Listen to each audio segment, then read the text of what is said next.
A Woman of No Importance, by Oscar Wilde. Time, the present. Place, the Shires. The action of the play takes place within 24 hours. First act of A Woman of No Importance, by Oscar Wilde.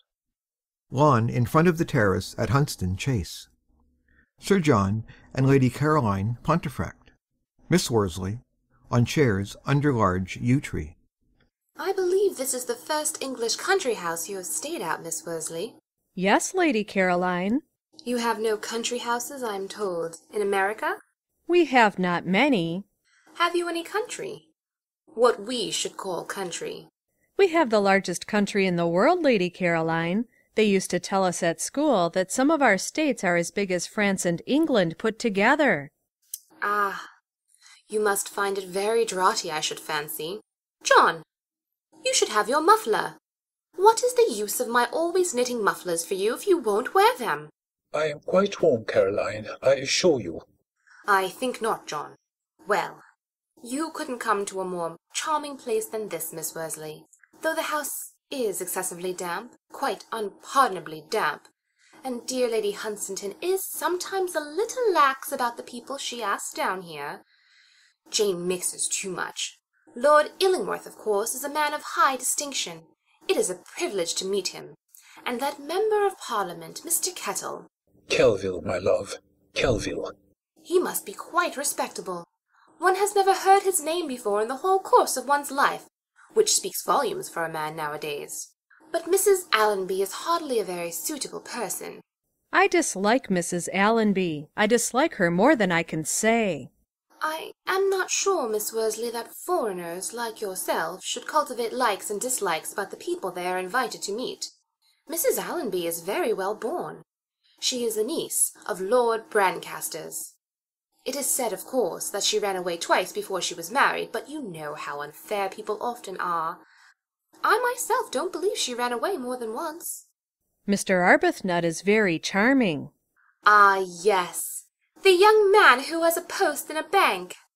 Lady Hunstanton is most kind in asking him here, and Lord Illingworth seems to have taken quite a fancy to him. I am not sure, however, that Jane is right in asking him out of his position. In my young days, Miss Worsley, one never met anyone in society who worked for their living. It was not considered the thing. In America, those are the people we respect most. I have no doubt of it. Mr. Arbuthnot has a beautiful nature. He is so simple, so sincere.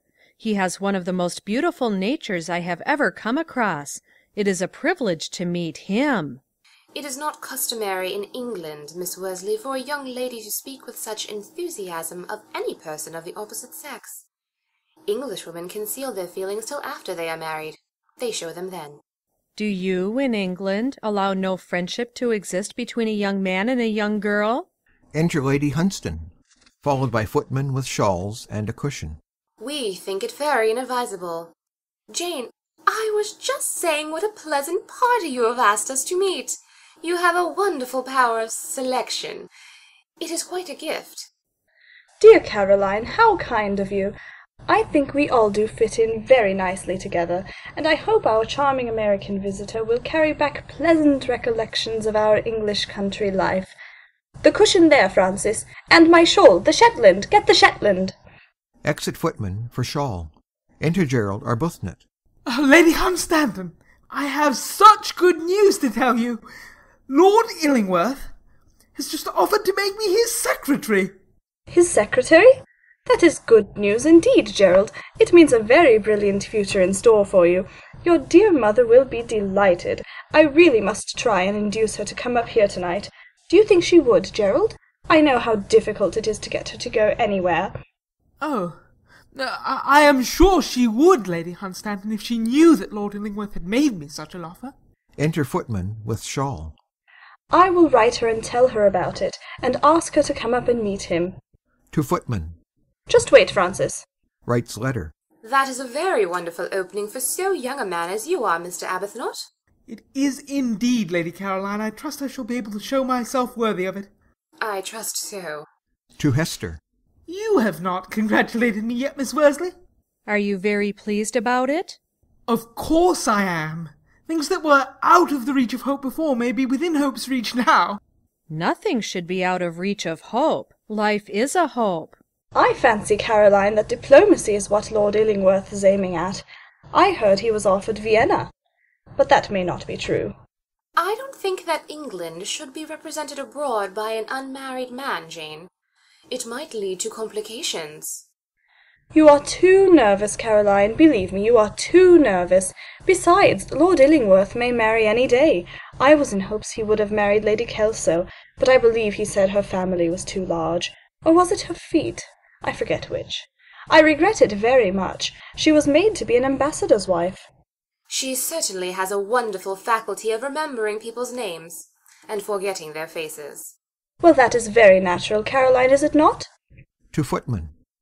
Tell Henry to wait for an answer. I have written a line to your dear mother, Gerald, to tell her your good news, and to say she really must come to dinner. Exit Footman. That is awfully kind of you, Lady Hunstanton. Oh, will you come for a stroll, Miss Worsley? With pleasure. Exit with Gerald. I am very much gratified at Gerald Arbuthnot's good fortune. He is quite a protégé of mine, and I am particularly pleased that Lord Illingworth should have made the offer of his own accord without my suggesting anything. Nobody likes to be asked favours. I remember poor Charlotte Pagden making herself quite unpopular one season because she had a French governess she wanted to recommend to everyone. I saw the governess, Jane. Lady Pagden sent her to me. It was before Eleanor was out. She was far too good-looking to be in any respectable household. I don't wonder Lady Pagden was so anxious to get rid of her. Ah, that explains it. John, the grass is too damp for you. You had better go and put on your overshoes at once. I'm quite comfortable, Caroline, I assure you. You must allow me to be the best judge of that, John. Pray, do as I tell you. Sir John gets up and goes off. You spoil him, Caroline, you do indeed. Enter Mrs. Allonby and Lady Stutfield. The trees are wonderful, Lady Hunstanton. Quite wonderful. But somehow I feel sure that if I lived in the country for 6 months, I should become so unsophisticated that no one would take the slightest notice of me. I assure you, dear, that the country has not that effect at all. Why, it was from Melthorpe, which is only 2 miles from here, that Lady Belton eloped with Lord Feathersdale. I remember the occurrence perfectly. Poor Lord Belton died 3 days afterwards of joy, or gout, I forget which. We had a large party staying here at the time, so we were all very much interested in the whole affair. I think to elope is cowardly. It's running away from danger. And danger has become so rare in modern life. As far as I can make out, the young women of the present day seem to make it the sole object of their lives to be always playing with fire. The one advantage of playing with fire, Lady Caroline, is that one never gets even singed.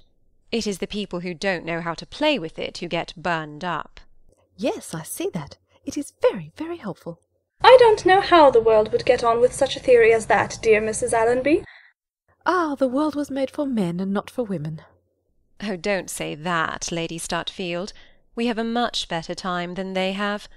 There are far more things forbidden to us than are forbidden to them. Yes, that is quite true. I had not thought of that. Enter Sir John and Mr. Kelvil. Well, Mr. Kelvil, have you got through your work? I have finished my writing for the day, Lady Hunstanton. It has been an arduous task. The demands on the time of a public man are very heavy nowadays, very heavy indeed, and I don't think they meet with adequate recognition. John, have you got your overshoes on? Yes, my love. I think you had better come over here, John. It is more sheltered. I am quite comfortable, Caroline.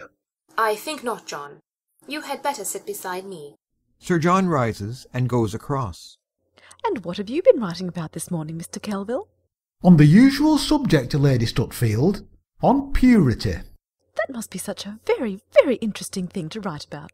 It is the one subject of really national importance nowadays, Lady Stutfield. I propose addressing my constituents on the question before Parliament meets. I find that the poorer classes of this country display a marked desire for a higher ethical standard. How quite nice of them. Are you in favour of women taking part in politics, Mr. Kettle? Kelvil, my love. Kelvil. The growing influence of women is the one reassuring thing in our political life, Lady Caroline. Women are always on the side of morality, public and private. It is so very, very gratifying to hear you say that. Ah, yes, the moral qualities in women, that is the important thing. I am afraid, Caroline, that dear Lord Illingworth doesn't value the moral qualities in women as much as he should. Enter Lord Illingworth.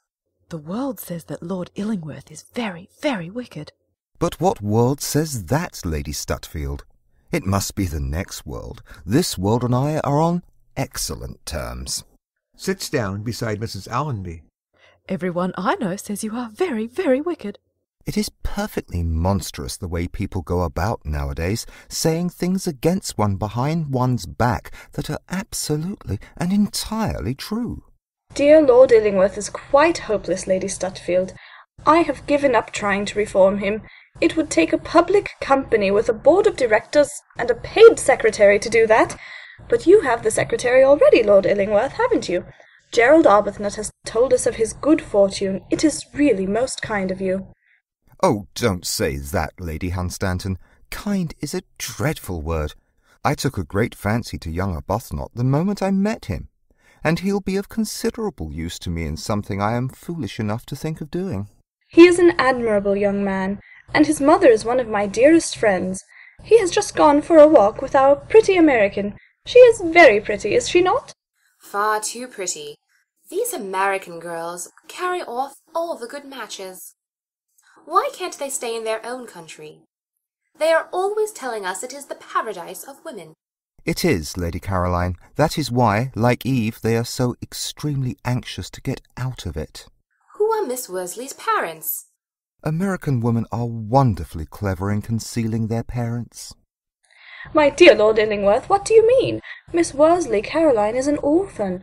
Her father was a wealthy millionaire or philanthropist, or both, I believe, who entertained my son quite hospitably when he visited Boston. I don't know how he made his money originally. I fancy in American dry goods. What are American dry goods? American novels. How very singular. Well, from whatever source her large fortune came, I have a great esteem for Miss Worsley. She dresses exceedingly well. All Americans do dress well. They get their clothes in Paris.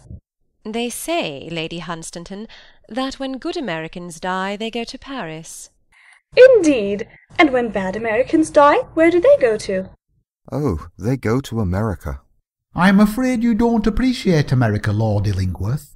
It is a very remarkable country, especially considering its youth. The youth of America is their oldest tradition. It has been going on now for 300 years. To hear them talk, one would imagine they were in their first childhood. As far as civilization goes, they are in their second. There is undoubtedly a great deal of corruption in American politics. I suppose you allude to that. I wonder. Politics are in a sad way everywhere, I am told. They certainly are in England. Dear Mr. Cardew is ruining the country. I wonder Mrs. Cardew allows him. I am sure, Lord Illingworth, you don't think that uneducated people should be allowed to have votes? I think they are the only people who should. Do you take no side, then, in modern politics, Lord Illingworth? One should never take sides in anything, Mr. Kelvil. Taking sides is the beginning of sincerity, and earnestness follows shortly afterwards, and the human being becomes a bore. However, the House of Commons really does very little harm. You can't make people good by Act of Parliament. That is something. You cannot deny that the House of Commons has always shown great sympathy with the sufferings of the poor. That is its special vice. That is the special vice of the age. One should sympathise with the joy, the beauty, the colour of life. The less said about life's sores, the better, Mr. Kelvil. Still, our East End is a very important problem. Quite so. It is the problem of slavery, and we are trying to solve it by amusing the slaves. Certainly a great deal may be done by means of cheap entertainments, as you say, Lord Illingworth. Dear Dr. Daubeny, our rector here, provides, with the assistance of his curates, really admirable recreations for the poor during the winter, and much good may be done by means of a magic lantern, or a missionary, or some popular amusement of that kind. I am not at all in favour of amusements for the poor, Jane. Blankets and coals are sufficient. There is too much love of pleasure amongst the upper classes as it is. Health is what we want in modern life. The tone is not healthy at all. You are quite right, Lady Caroline. I believe I am usually right. Horrid word. Health. Silliest word in our language. And one knows so well the popular idea of health, the English country gentleman galloping after a fox, the unspeakable in full pursuit of the uneatable. May I ask, Lord Illingworth, if you regard the House of Lords as a better institution than the House of Commons? A much better institution, of course. We in the House of Lords are never in touch with public opinion. That makes us a civilised body. Are you serious in putting forward such a view? Quite serious, Mr. Kelvil. To Mrs. Allonby. Vulgar habit that is people have nowadays of asking one, after one has given them an idea, whether one is serious or not. Nothing is serious except passion. The intellect is not a serious thing, and never has been. It is an instrument on which one plays, that is all. The only serious form of intellect I know is the British intellect. And on the British intellect the illiterates play the drum. What are you saying, Lord Illingworth, about the drum? I was merely talking to Mrs. Allonby about the leading articles in the London newspapers. But do you believe all that is written in the newspapers? I do. Nowadays it is only the unreadable that occurs. Rises with Mrs. Allonby. Are you going, Mrs. Allonby? Just as far as the conservatory. Lord Illingworth told me this morning that there was an orchid there as beautiful as the 7 deadly sins. My dear, I hope there is nothing of the kind. I will certainly speak to the gardener. Exit Mrs. Allonby and Lord Illingworth. Remarkable type, Mrs. Allonby. She lets her clever tongue run away with her sometimes. Is that the only thing Jane Mrs. Allonby allows to run away with her? I hope so, Caroline, I am sure. Enter Lord Alfred. Lord Alfred sits down beside Lady Stutfield. You believe good in everyone, Jane. It is a great fault. Do you really think, Lady Caroline, that one should believe evil of everyone? I think it is much safer to do so, Lady Stutfield. Until, of course, people are found out to be good. But that requires a great deal of investigation nowadays. But there is so much unkind scandal in modern life. Lord Illingworth remarked to me last night at dinner that the basis of every scandal is an absolutely immoral certainty. Lord Illingworth is, of course, a very brilliant man, but he seems to me to be lacking in that fine faith in the nobility and purity of life which is so important in this century. Yes, quite important, is it not? He gives me the impression of a man who does not appreciate the beauty of our English home life. I will say that he was tainted with foreign ideas on the subject. There is nothing like the beauty of home life, is there? It is the mainstay of our moral system in England, Lady Stutfield.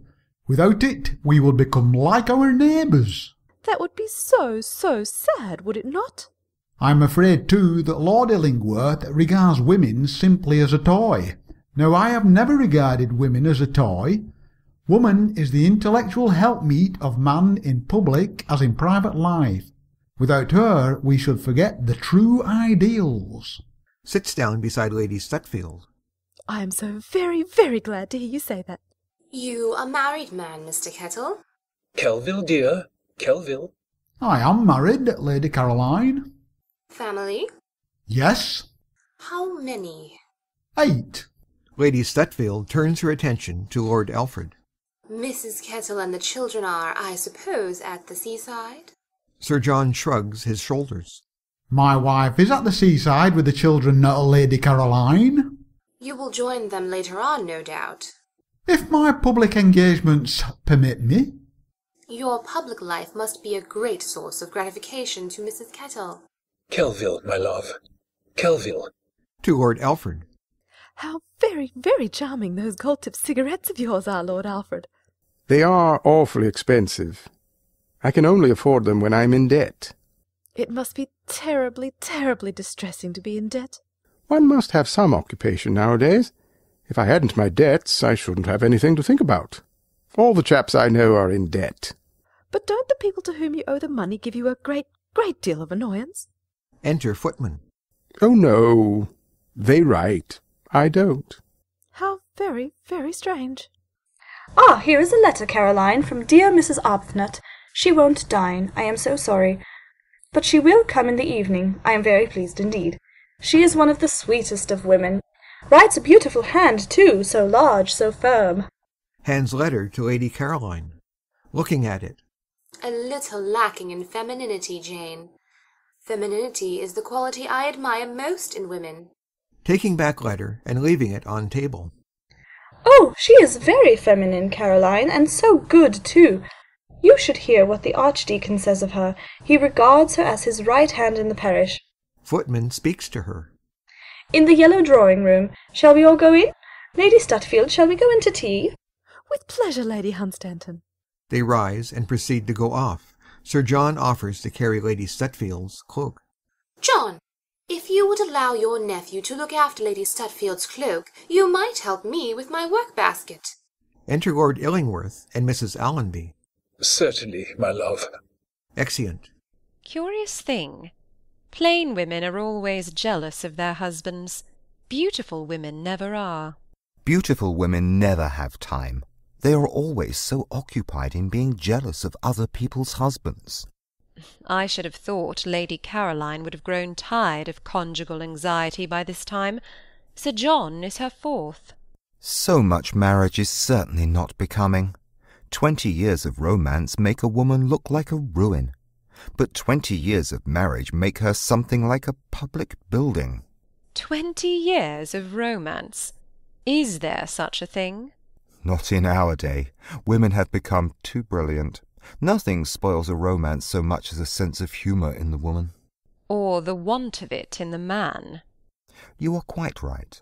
In a temple everyone should be serious, except the thing that is worshipped. And that should be man? Women kneel so gracefully. Men don't. You are thinking of Lady Stutfield. I assure you that I have not thought of Lady Stutfield in the last quarter of an hour. Is she such a mystery? She is more than a mystery. She is a mood. Moods don't last. It is their chief charm. Enter Hester and Gerald. Lord Illingworth, everyone has been congratulating me. Lady Hunstanton, Lady Caroline, everyone. I hope I shall make a good secretary. You will be the pattern secretary, Gerald. Talks to him. You enjoy country life, Miss Worsley? Very much indeed. Don't you find yourself longing for a London dinner party? I dislike London dinner parties. I adore them. The clever people never listen, and the stupid people never talk. I think the stupid people talk a great deal.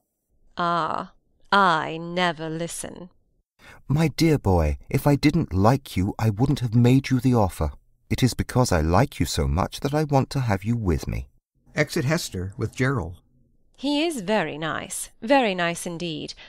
But I can't stand the American young lady. Why? She told me yesterday, and in quite a loud voice too, that she was only 18. It was most annoying. One should never trust a woman who tells one her real age. A woman who would tell one that would tell one anything. She is a Puritan besides.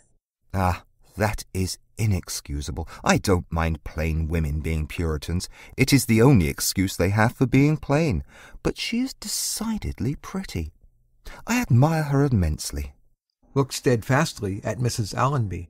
What a thoroughly bad man you must be. What do you call a bad man? The sort of man who admires innocence. And a bad woman? Oh, the sort of woman a man never gets tired of. You are severe on yourself. Define us as a sex. Sphinxes without secrets. Does that include the Puritan women? Do you know, I don't believe in the existence of Puritan women. I don't think there is a woman in the world who would not be a little flattered if one made love to her. It is that which makes a woman so irresistibly adorable. You think there is no woman in the world who would object to being kissed? Very few. Miss Worsley would not let you kiss her. Are you sure? Quite. What do you think she'd do if I kissed her? Either marry you, or strike you across the face with her glove. What would you do if she struck you across the face with her glove? Fall in love with her, probably. Then it is lucky you are not going to kiss her. Is that a challenge? It is an arrow shot into the air. Don't you know that I always succeed in whatever I try? I am sorry to hear it. We women adore failures. They lean on us. You worship successes. You cling to them. We are the laurels to hide their baldness. And they need you always, except at the moment of triumph. They are uninteresting then. How tantalizing you are. Lord Illingworth, there is one thing I shall always like you for. Only one thing? And I have so many bad qualities. Ah, don't be too conceited about them. You may lose them as you grow old. I never intend to grow old. The soul is born old but grows young. That is the comedy of life. And the body is born young and grows old. That is life's tragedy. It's comedy also, sometimes. But what is the mysterious reason why you will always like me? It is that you have never made love to me. I have never done anything else. Really? I have not noticed it. How fortunate! It might have been a tragedy for both of us. We should each have survived. One can survive everything nowadays, except death, and live down anything except a good reputation. Have you tried a good reputation? It is one of the many annoyances to which I have never been subjected. It may come. Why do you threaten me? I will tell you. When you have kissed the Puritan. Enter Footman. Tea is served in the yellow drawing-room, my lord. Tell her ladyship we are coming in. Yes, my lord. Exit. Shall we go in to tea? Do you like such simple pleasures? I adore simple pleasures. They are the last refuge of the complex. But if you wish, let us stay here. Yes, let us stay here. The book of life begins with a man and a woman in a garden. It ends with revelations. You fence divinely, but the button has come off your foil. I have still the mask. It makes your eyes lovelier. Thank you. Come.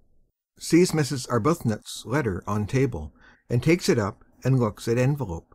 What a curious handwriting. It reminds me of the handwriting of a woman I used to know years ago. Who? Oh, no one. No one in particular. A woman of no importance. Throws letter down, and passes up the stairs of the terrace with Mrs. Allonby. They smile at each other. Act drop. End of first act. Second act. The drawing-room of Hunstanton Chase. After dinner, lamps lit. Door left of centre. Door right of centre. Ladies seated on sofa. What a comfort it is to have got rid of the men for a little. Yes, men persecute us dreadfully, don't they? Persecute us? I wish they did. My dear! The annoying thing is that the wretches can be perfectly happy without us. That is why I think it is every woman's duty never to leave them alone for a single moment, except during this short breathing space after dinner, without which I believe we poor women would be absolutely worn to shadows. Enter servants with coffee. Worn to shadows, dear. Yes, Lady Hunstanton. It is such a strain keeping men up to the mark. They are always trying to escape from us. It seems to me that it is we who are always trying to escape from them. Men are so very, very heartless. They know their power and use it. Lady Caroline takes coffee from servant. What stuff and nonsense all this about men is. The thing to do is keep men in their proper place. But what is their proper place, Lady Caroline? Looking after their wives, Mrs. Allonby. Mrs. Allonby takes coffee from servant. Really? And if they're not married? If they are not married, they should be looking after a wife. It's perfectly scandalous the amount of bachelors who are going about society. There should be a law passed to compel them all to marry within 12 months. Lady Stutfield refuses coffee. But if they're in love with someone who, perhaps, is tied to another? In that case, Lady Stutfield, they should be married off in a week to some plain, respectable girl, in order to teach them not to meddle with other people's property. I don't think that we should ever be spoken of as other people's property. All men are married women's property. That is the only true definition of what married women's property really is. But we don't belong to anyone. Oh, I am so very, very glad to hear you say so. But do you really think, dear Caroline, that legislation would improve matters in any way? I am told that nowadays all the married men live like bachelors, and all the bachelors like married men. I certainly never know one from the other. Oh, I think one can always know at once whether a man has home claims upon his life or not. I have noticed a very, very sad expression in the eyes of so many married men. Ah, all that I have noticed is that they are horribly tedious when they are good husbands, and abominably conceited when they are not. Well, I suppose the type of husband has completely changed since my young days, but I am bound to state that poor dear Hunstanton was the most delightful of creatures, and as good as gold. Ah, my husband is a sort of promissory note. I'm tired of meeting him. But you renew him from time to time, don't you? Oh no, Lady Caroline. I have only had one husband as yet. I suppose you look upon me as quite an amateur. With your views on life, I wonder you married at all. So do I. My dear child, I believe you are really very happy in your married life, but that you like to hide your happiness from others. I assure you I was horribly deceived in Ernst. Oh, I hope not, dear. I knew his mother quite well. She was a Stratton, Caroline, of one of Lord Crowland's daughters. Victoria Stratton? I remember her perfectly. A silly fair-haired woman with no chin. Ah, Ernst has a chin. He has a very strong chin, a square chin. Ernest's chin is far too square. But do you really think a man's chin can be too square?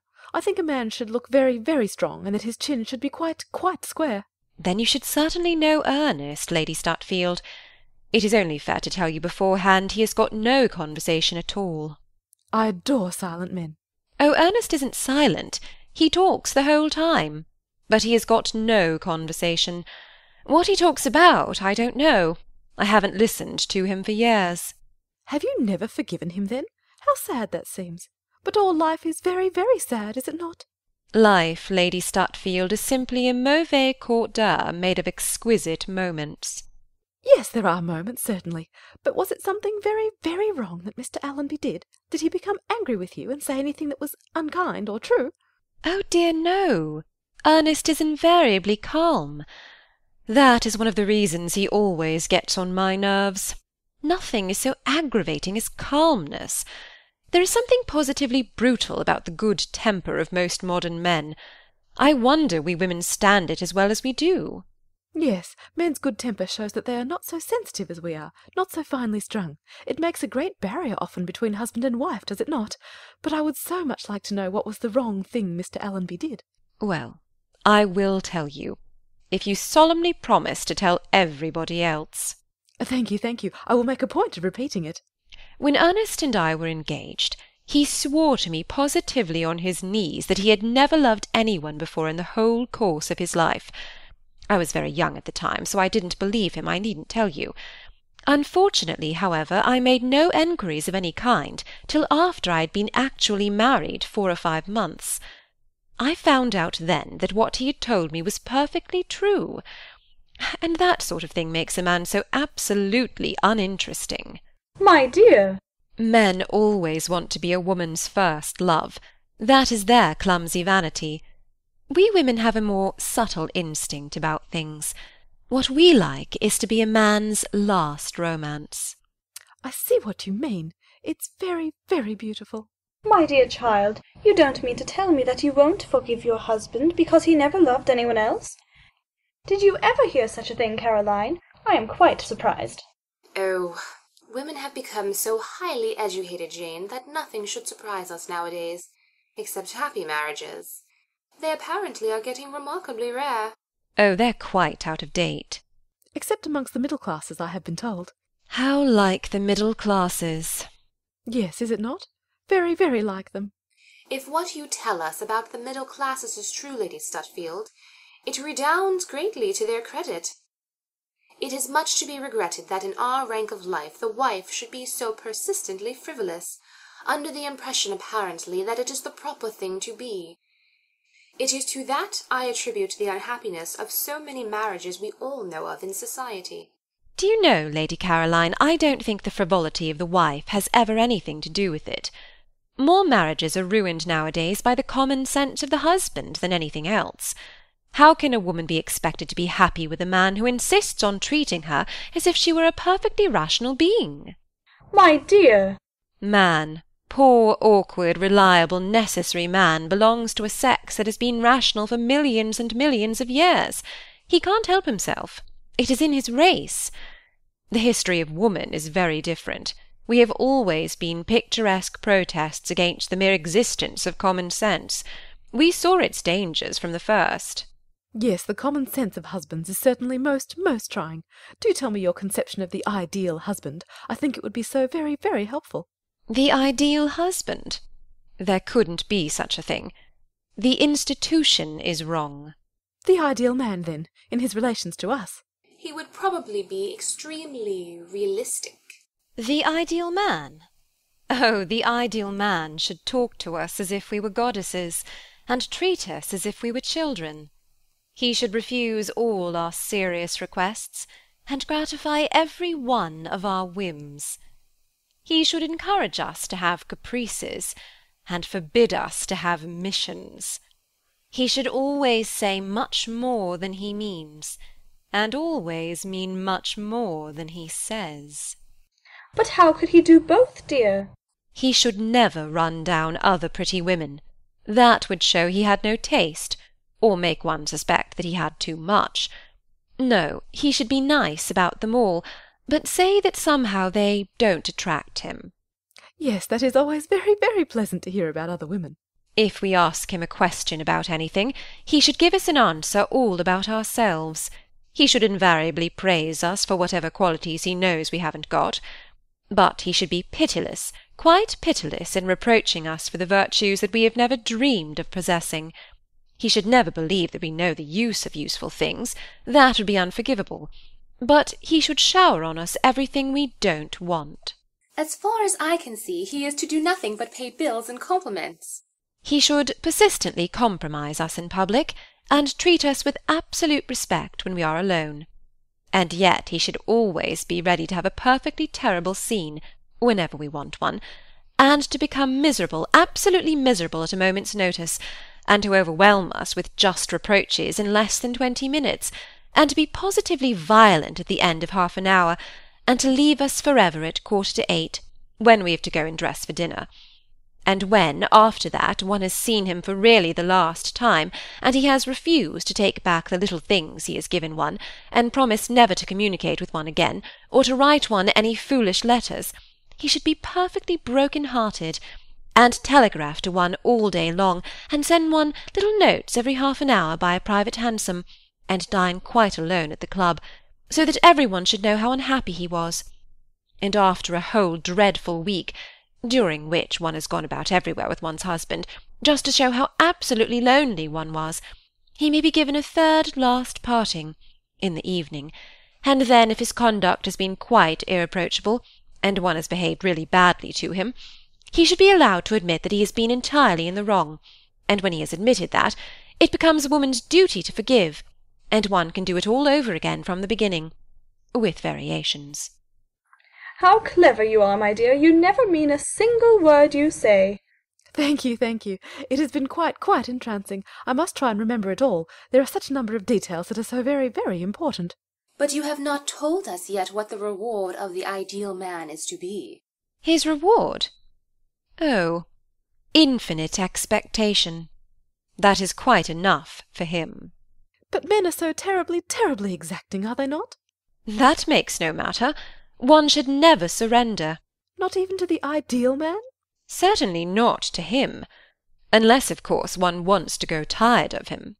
Oh, yes, I see that. It is very, very helpful. Do you think, Mrs. Allonby, that I shall ever meet the ideal man? Or are there more than one? There are just 4 in London, Lady Stutfield.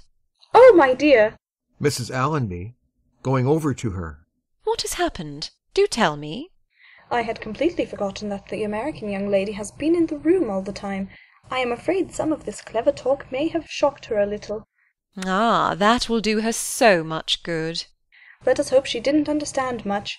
I think I had better go over and talk to her. Rises and goes across to Hester Worsley. Well, dear Miss Worsley. Sitting down beside her. How quiet you have been in your nice little corner all this time. I suppose you have been reading a book? There are so many books here in the library.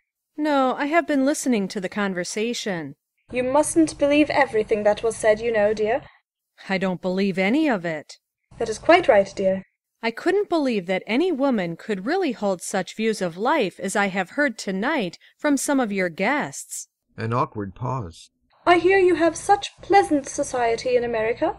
There are cliques in America as elsewhere, Lady Hunstanton, but true American society consists simply of all the good women and good men we have in our country. What a sensible system, and I dare say quite pleasant too.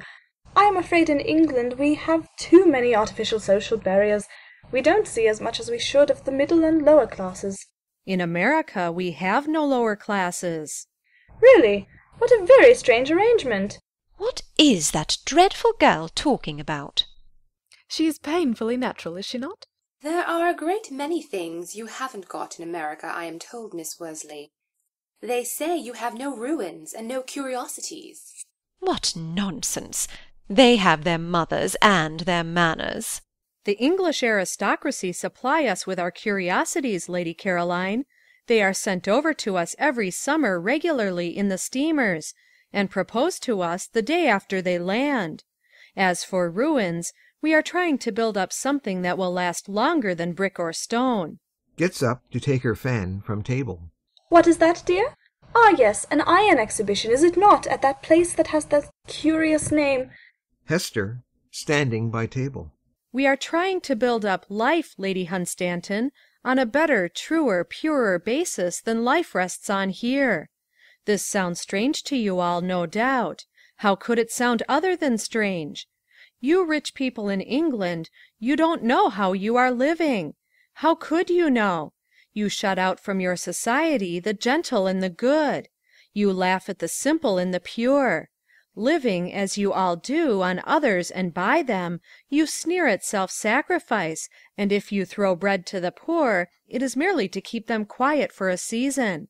With all your pomp and wealth and art, you don't know how to live. You don't even know that. You love the beauty that you can see and touch and handle, the beauty that you can destroy, and do destroy, but of the unseen beauty of life, of the unseen beauty of a higher life, you know nothing. You have lost life's secret. Oh, your English society seems to me shallow, selfish, foolish. It has blinded its eyes and stopped its ears. It lies like a leper in purple.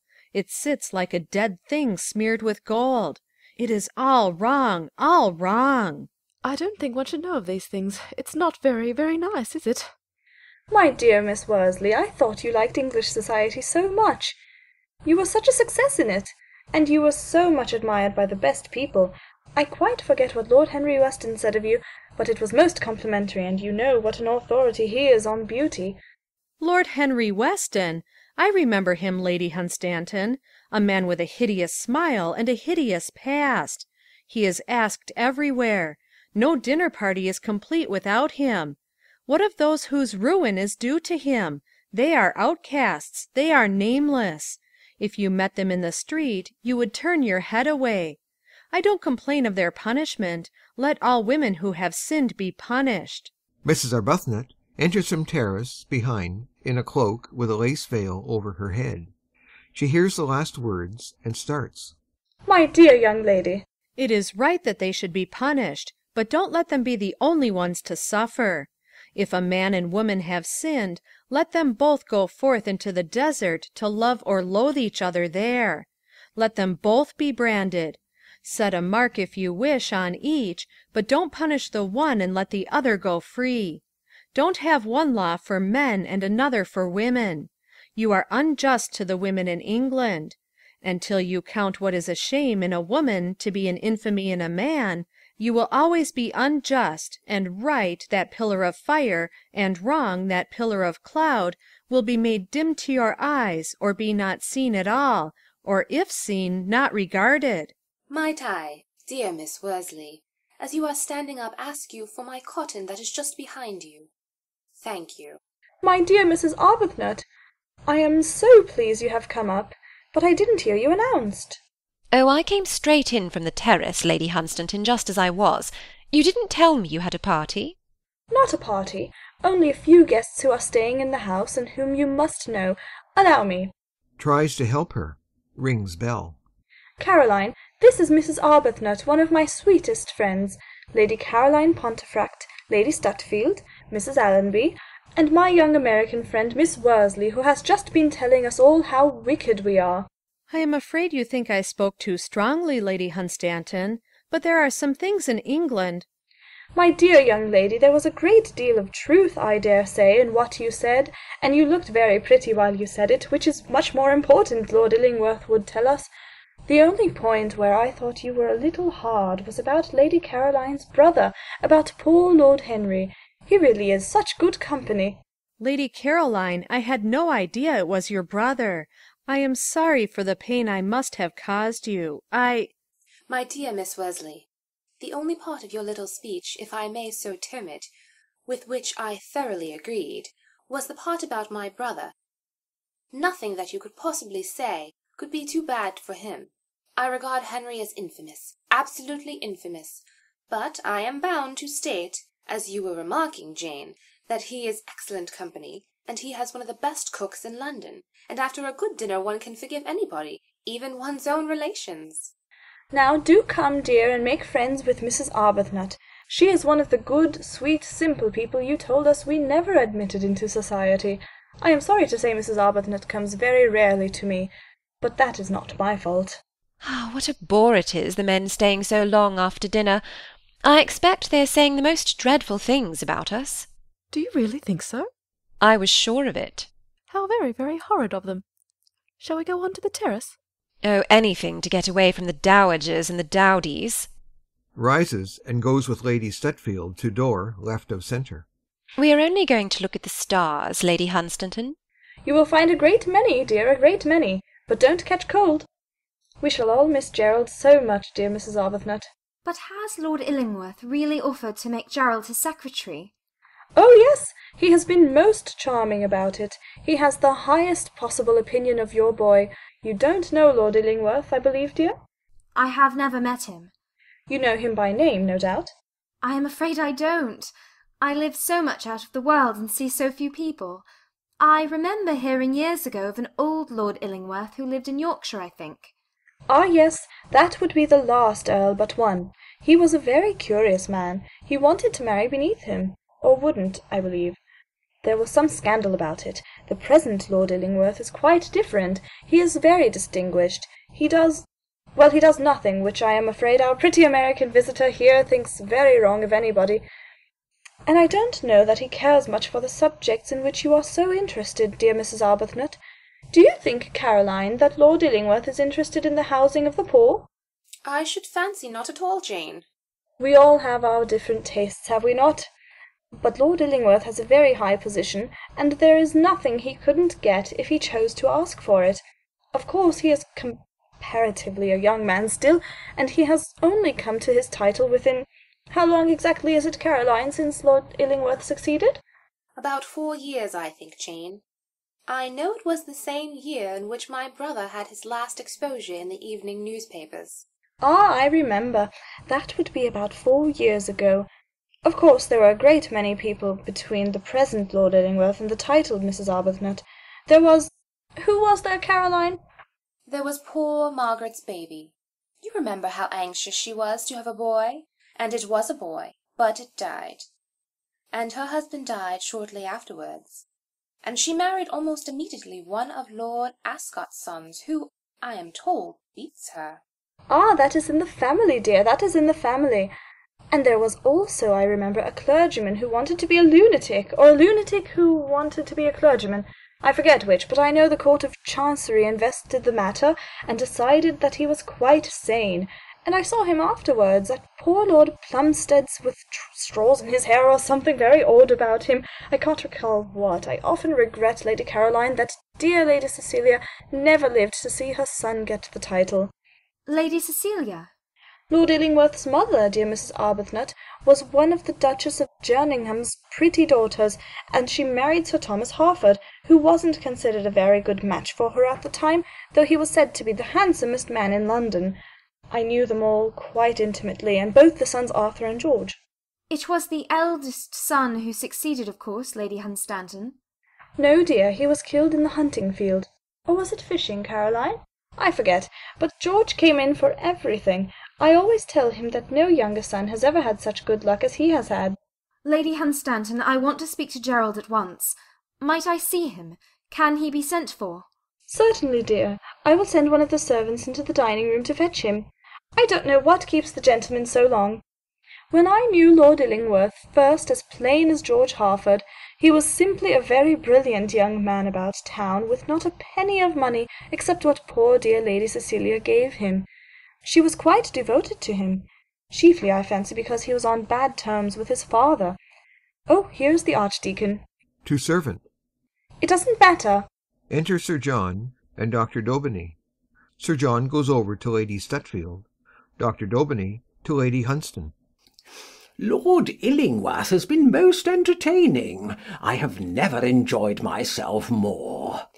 Ah, Mrs. Arbuthnot. You see, I have got Mrs. Arbuthnot to come to me at last. That is a great honour, Lady Hunstanton. Mrs. Daubeny will be quite jealous of you. Ah, I am so sorry Mrs. Daubeny could not come with you tonight. Headache as usual, I suppose. Yes, Lady Hunstanton, a perfect martyr. But she is happiest alone. She is happiest alone. John! Sir John goes over to his wife. Dr. Daubeny talks to Lady Hunstanton and Mrs. Arbuthnot. Mrs. Arbuthnot watches Lord Illingworth the whole time. He has passed across the room without noticing her, and approaches Mrs. Allonby, who, with Lady Stutfield, is standing by the door looking on to the terrace. How is the most charming woman in the world? Mrs. Allonby, taking Lady Stutfield by the hand. We are both quite well, thank you, Lord Illingworth. But what a short time you have been in the dining-room. It seems as if we had only just left. I was bored to death, never opened my lips the whole time, absolutely longing to come in to you. You should have. The American girl has been giving us a lecture. Really? All Americans lecture, I believe. I suppose it is something in their climate. What did she lecture about? Oh, Puritanism, of course. I'm going to convert her, am I not? How long do you give me? A week. A week is more than enough. Enter Gerald and Lord Alfred. Gerald, going to Mrs. Arbuthnot. Dear mother. Gerald, I don't feel at all well. See me home, Gerald. I shouldn't have come. I'm so sorry, mother. Certainly. But you must know Lord Illingworth first. Goes across room. Not tonight, Gerald. Lord Illingworth, I want you so much to know my mother. With the greatest pleasure. To Mrs. Allonby.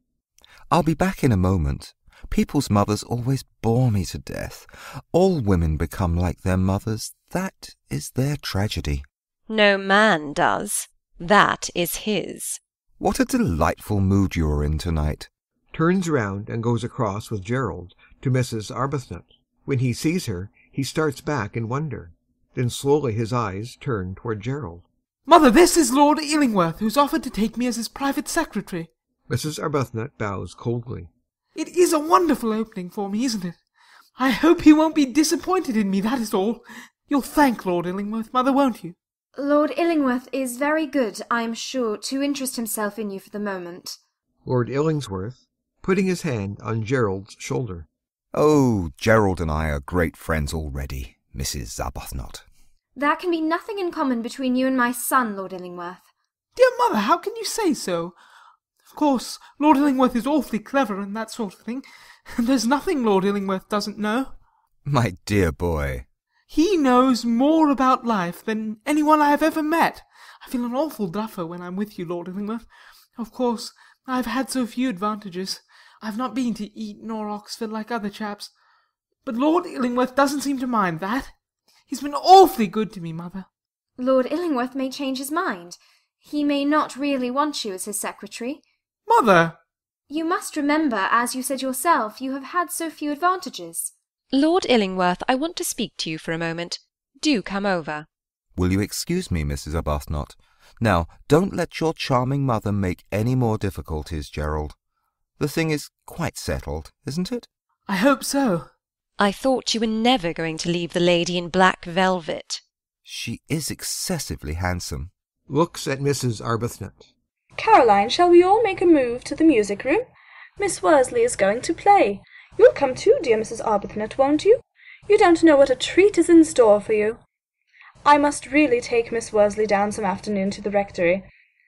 I should so much like dear Mrs. Daubeny to hear her on the violin. Ah, I forgot. Dear Mrs. Daubeny's hearing is a little defective, is it not? Her deafness is a great privation to her. She can't even hear my sermons now. She reads them at home. But she has many resources in herself, many resources. She reads a good deal, I suppose? Just the very largest print. The eyesight is rapidly going. But she's never morbid, never morbid. Do speak to my mother, Lord Illingworth, before you go into the music room. She seems to think somehow that you don't mean what you said to me. Aren't you coming? In a few moments, Lady Hunstanton. If Mrs. Arbuthnot would allow me, I would like to say a few words to her, and we will join you later on. Ah, of course. You will have a great deal to say to her, and she will have a great deal to thank you for. It is not every son who gets such an offer, Mrs. Arbuthnot. But I know you appreciate that, dear. John! Now don't keep Mrs. Arbuthnot too long, Lord Illingworth. We can't spare her. Exit following the other guests. Sound of violin heard from music room. So that is our son, Rachel. Well, I am very proud of him. He is a Harford, every inch of him. By the way, why Arbuthnot, Rachel? One name is as good as another when one has no right to any name. I suppose so. But why Gerald? After a man whose heart I broke. After my father. Well, Rachel, what is over is over. All I have got to say now is that I am very, very much pleased with our boy. The world will know him merely as my private secretary, but to me he will be something very near and very dear. It is a curious thing, Rachel. My life seemed to be quite complete. It was not so. It lacked something. It lacked a son. I have found my son now. I am glad I have found him. You have no right to claim him or the smallest part of him. The boy is entirely mine and shall remain mine. My dear Rachel, you have had him to yourself for over 20 years. Why not let me have him for a little now? He is quite as much mine as yours. Are you talking of the child you abandoned? Of the child who, as far as you are concerned, might have died of hunger and of want? You forget, Rachel. It was you who left me. It was not I who left you. I left you because you refused to give the child a name. Before my son was born, I implored you to marry me. I had no expectations then, and besides, Rachel, I wasn't much older than you were. I was only 22. I was 21, I believe, when the whole thing began in your father's garden. When a man is old enough to do wrong, he should be old enough to do right also. My dear Rachel, intellectual generalities are always interesting, but generalities in morals mean absolutely nothing. As for saying I left our child to starve, that, of course, is untrue and silly. My mother offered you 600 a year, but you wouldn't take anything. You simply disappeared and carried the child away with you. I wouldn't have accepted a penny from her. Your father was different. He told you in my presence when we were in Paris that it was your duty to marry me. Oh, duty is what one expects from others. It is not what one does oneself. Of course I was influenced by my mother. Every man is when he is young. I am glad to hear you say so. Gerald shall certainly not go away with you. What nonsense, Rachel. Do you think I would allow my son— Our son. My son— Lord Illingworth shrugs his shoulders. to go away with the man who spoiled my youth, who ruined my life, who has tainted every moment of my days? You don't realise what my past has been in suffering and in shame. My dear Rachel, I must candidly say that I think Gerald's future considerably more important than your past. Gerald cannot separate his future from my past. That is exactly what he should do. That is exactly what you should help him to do. What a typical woman you are. You talk sentimentally, and you are thoroughly selfish the whole time. But don't let us have a scene. Rachel, I want you to look at this matter from the common sense point of view, from the point of view of what is best for our son, leaving you and me out of the question. What is our son at present? An underpaid clerk in a small provincial bank in a third-rate English town. If you imagine he is quite happy in such a position, you are mistaken. He is thoroughly discontented. He was not discontented till he met you. You have made him so. Of course I made him so. Discontent is the first step in the progress of a man or a nation. But I did not leave him with a mere longing for things he could not get.